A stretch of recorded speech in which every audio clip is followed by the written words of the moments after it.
Le taroscope de la semaine pour les béliers, taureaux et pour les gémeaux. On commence tout de suite avec les béliers. On est parti. Donc cette semaine, on a le pendu et on a le 2 de coupe. Ok. Donc ici, on est un petit peu coincé dans une relation. Donc ça peut être une relation amoureuse ou ça peut être une relation professionnelle. Ici, on voit bien qu'on a besoin de changer de perception pour pouvoir se mettre dans les chaussures de l'autre, pour pouvoir comprendre l'autre. Ou c'est peut-être l'autre qui doit aussi faire cet effort. En tout cas, il y a un petit blocage là. Mais on me dit aussi qu'il y a quand même beaucoup de projets en commun, beaucoup d'amour, beaucoup un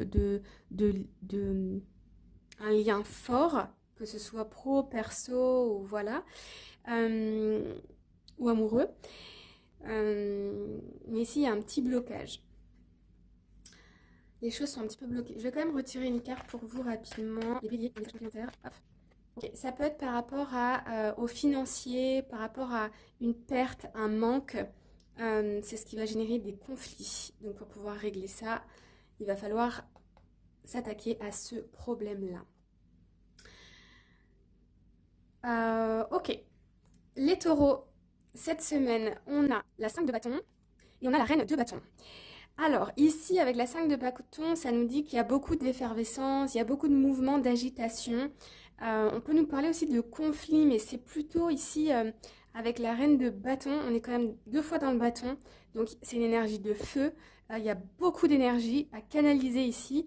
Vous êtes peut-être dans un projet qui fait que vous devez faire beaucoup de recherches, demander des choses, demander des rendez-vous, c'est pas facile, vous trouvez pas le bon interlocuteur.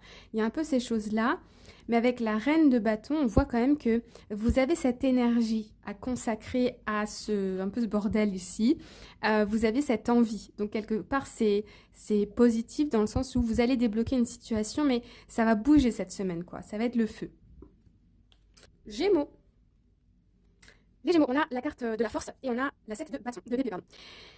Alors, ici, je vois clairement de la manipulation ou de la trahison qui pourrait se passer cette semaine. Mais vous allez avoir la force, vous allez avoir la clairvoyance, l'intelligence pour devancer une situation, une personne qui pourrait essayer de vous la faire à l'envers.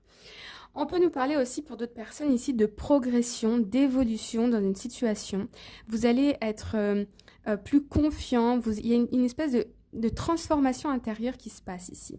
Bon, ici, on voit que les choses vont se résoudre, mais ça passe par vous.